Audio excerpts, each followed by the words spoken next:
of the needs of other people in family breakdown, quite apart from the children, particularly parents who aren't living with the children, and also grandparents. And I think that's a great shame. Mm-hmm. Joy? Yes. Hi. Join us. I got divorced 12 years ago, and me and my ex-husband decided it was better for my 3 sons to live with him rather than me, because we felt that my sons needed a male input into their lives. They were 11, 9 and 7 at the time. That's interesting. Yeah. So if they'd come in with me, it was my decision to leave, although the breakdown was not necessarily my fault. The atmosphere was untenable. Mm-hmm. I would have had to give up work, go into social housing, live on benefits, because I didn't want my children to become latchkey kids.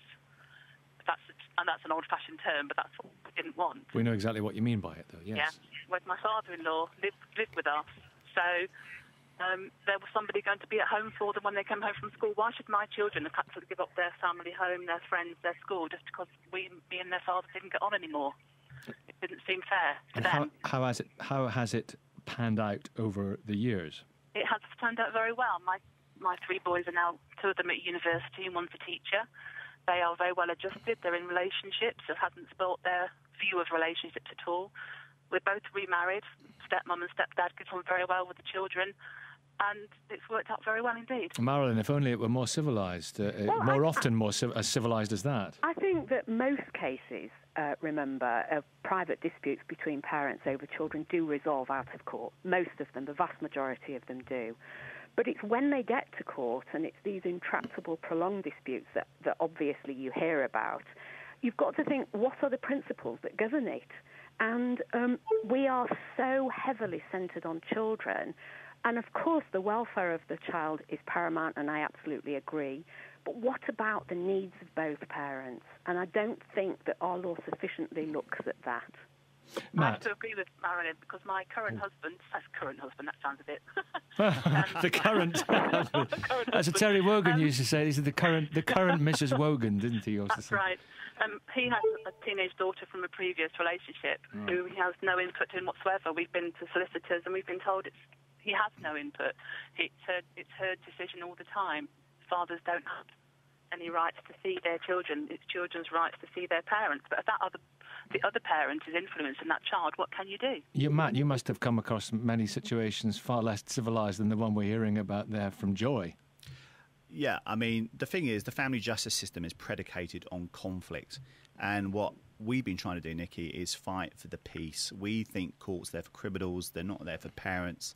They're the wrong environment. And what happens, with no disrespect to Marilyn, is that when the solicitors get involved, they are predicated on conflict. You go into a system that, because there are no fundamental rights for parents in this country to see their children, you have to prove to the court, prove to CAFCASS, which is the Court Welfare Service, that it's in your child's interests for them to see you. So you can be living at home, Nikki, one week with your children sitting there watching Doctor Who.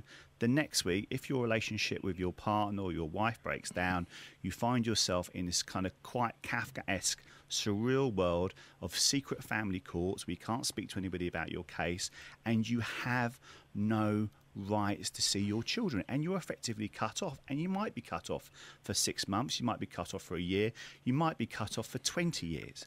The children grow up without a father, and the impact of that, and I keep saying about this, it is catastrophic for our country. I see my children, Nikki. I have 3 boys. I do not want them to live in a country where they have no rights in law for them to see their children or their grandchildren. I think it's incredibly to the detriment and welfare of our society, and that's why I find the support utterly unacceptable, because I think the current system, we're still talking about the current system as if somehow it's wonderful, it's working.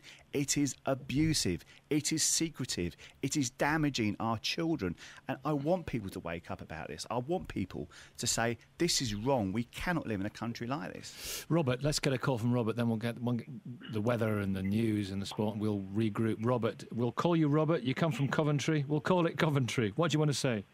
Morning, Nikki. Morning, Matt. Morning. I was at a Buckingham Palace demo with you the other week. Keep up the good work, mate. Thank you, sir. First of all, a lot of it's already been said, and it's very, very very nice to hear a solicitor talking in the words she was talking. It's very refreshing, I have to say. David Norgrove initially makes the point that he's legislating for the minority, and this is always his sort of get-out clause, and that most couples can sort out problems for themselves. Well, this is great for the ones who can. I'm very happy for them that they can both be mature enough to do what is obviously in the best interest of the child. However, just as legislation is required for a minority of people who commit crime, so it is required for the minority of separating couples who can't come to an agreement. Now, this was David Norgrove's job to sort this out as part of this report. I've been attending family court myself for 4 years now. Every now and again, the court hands me a document entitled What the Family Court Expects from Parents. I read it, completely agree with it. It talks about co-parenting, reducing conflict, etc. But the reality is that on the cold face of it, when you actually get into that environment, you find yourself polarised by solicitors, by organisations like CAFCAS, as Matt says, and the situation just goes rapidly downhill to a point where you cannot get out of it. Marilyn, then, is this come back here for a comment on this? Yeah, well, I think that's because in law everybody is focusing on the welfare of the child. But it's confrontational. And everybody is forgetting what the needs of the parents are, and parents have needs, and incidentally, grandparents have needs. Yeah. And it's all very well producing. Pardon? I think everybody's needs are entwined, and they don't. Yeah, and I don't think sufficient recognition is paid to the needs of the people who are also caught up in family breakdown, namely parents and grandparents.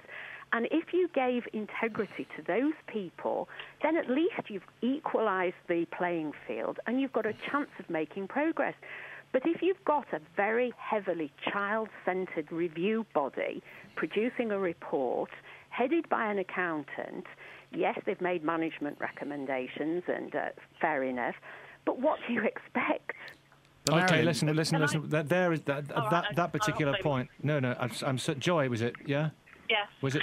Quickly then, Joy. Sorry. I just think that society doesn't help. Because I was an absent mum in a lot of people's eyes, I got stigmatised, even though, I was still seeing my children on a regular basis. The fact they didn't live with me, I was made out to be the wicked witch of the West, even though it was a mutual and amicable agreement. Everyone assumes that when a relationship breaks down, the child goes with the mother. Yes, well, that assumption is part of this, isn't it? The default positions which we come to. Listen, thank you very much, Joy and Marilyn, and Robert as well, and Matt O'Connor. Thank you. It's 5 Live, it's your call, it's 9:34, and this is your weather. Thanks, Nicky.